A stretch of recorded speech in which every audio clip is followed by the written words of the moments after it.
Angie Dickinson, born Angeline Brown on September 30th, 1931, in Colum, North Dakota, rose from humble beginnings to become one of Hollywood's most beloved and versatile actresses.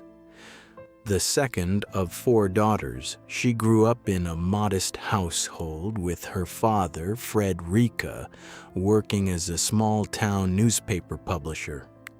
When she was just 10, her family relocated to Burbank, California during the Great Depression, seeking new opportunities.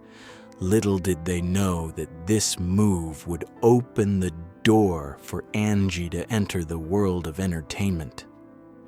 Although she initially showed a keen interest in writing and journalism, fate intervened when she participated in a beauty pageant in 1953, a decision that would change her life forever. Finishing as a finalist in the Miss America preliminary competition, Angie's exposure led to small roles in television, quickly capturing the attention of casting directors with her striking beauty and natural charisma. From small roles to big breaks in Hollywood, Angie Dickinson's rise in Hollywood was gradual but undeniable. She made her film debut in 1954, appearing in the Warner Brothers crime drama Lucky Me. Over the next few years, she built her career by starring in several westerns, a genre that would become her trademark.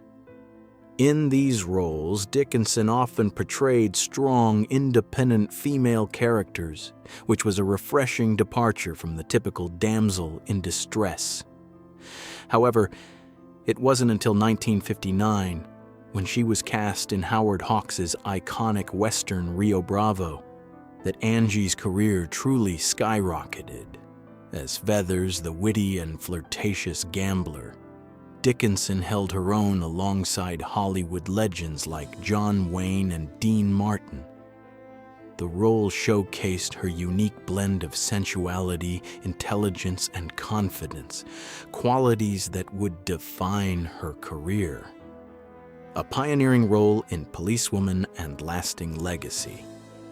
Throughout the 1960s and 1970s, Angie Dickinson solidified her place in both film and television. She starred in a wide variety of roles, from the psychological thriller The Killers, 1964, to the glamorous heist film Ocean's 11, 1960, alongside Frank Sinatra and the Rat Pack. But it was in 1974 when she was cast as Sergeant Suzanne Pepper Anderson in Policewoman that Dickinson made a groundbreaking impact. The show, which ran until 1978, was revolutionary for its time as it featured a woman in a serious law enforcement role, something that had rarely been seen on television. Dickinson's portrayal of the tough yet compassionate detective earned her widespread critical acclaim and helped pave the way for future female-led police dramas.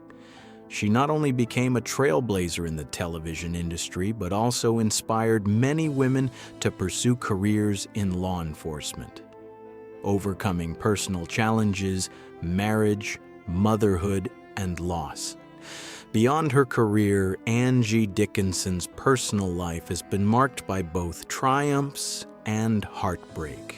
Her first marriage to Gene Dickinson, a college football player, began in 1952, just as Angie's Hollywood career was beginning to take off. However, their relationship faced challenges, particularly as Angie's fame grew. The couple separated in 1956, though their divorce wasn't finalized until 1960. Despite the end of their marriage, Angie chose to keep her married name, Dickinson, which had already become closely associated with her burgeoning career. Later, Angie married famed composer and songwriter Burt Bacharach in 1965. The couple formed one of Hollywood's most glamorous duos, and their marriage lasted 16 years. Together, they had a daughter, Leah Nikki Bacharach, who was diagnosed with autism. Angie devoted much of her life to caring for Nikki, navigating the complexities of her daughter's condition, which was not widely understood at the time. The heartbreak of losing her daughter. In 2007, Angie Dickinson experienced the most painful loss of her life when her daughter Nikki tragically took her own life at the age of 40. The grief from this loss deeply affected Dickinson, and she has spoken openly about the emotional toll it took on her. Despite the public's fascination with her personal life, Angie rarely discussed the details of Nikki's struggles, preferring to protect her daughter's privacy. However, the heartbreak of losing Nikki has remained a defining moment in Angie's life. She later admitted that this loss was something she would never fully recover from, marking it as the most devastating chapter of her personal story. Why Angie Dickinson still refuses to watch Rio Bravo.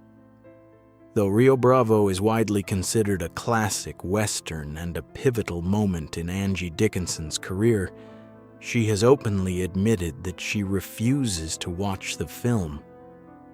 Her reluctance stems from a combination of self-criticism about her own performance and the emotional weight of the memories the film evokes. When she starred in Rio Bravo, Angie was still a relatively young actress, finding her way in the industry. She has since confessed that she often felt insecure about her acting ability and worried that she wasn't yet at the level of her legendary co-stars John Wayne and Dean Martin. This self-doubt has haunted her for years, and the thought of revisiting the film brings back those feelings of inadequacy.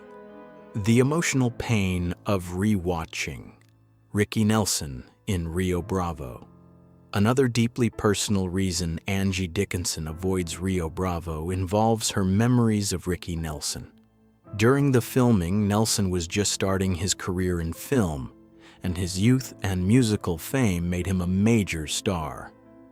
Angie and Ricky shared a sincere friendship on set, and she has often spoken of his warmth, kindness, and natural talent. When Nelson tragically passed away in a plane crash in 1985, it left a deep, emotional scar on Angie. Watching Rio Bravo would mean revisiting the face of a young man full of promise, someone she remembered fondly but was taken from the world too soon.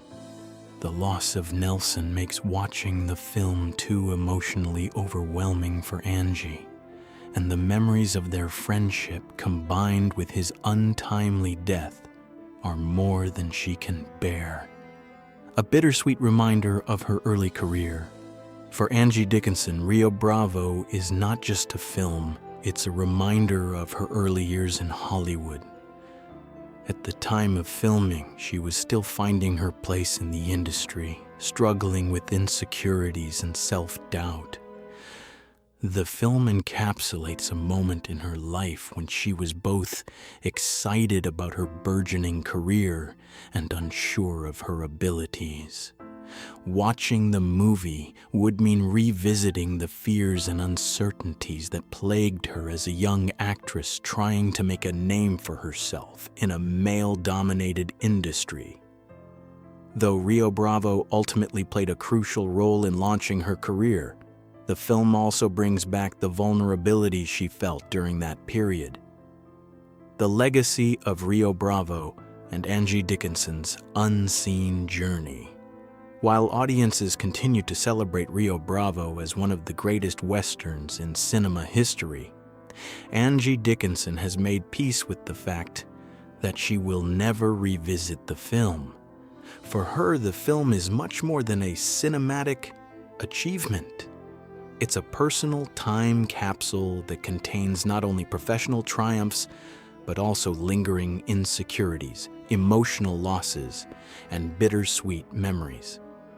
The film represents a pivotal moment in her life and career, but it also reflects the complexities of being a young woman in Hollywood, grappling with self-doubt and coping with the pain of loss.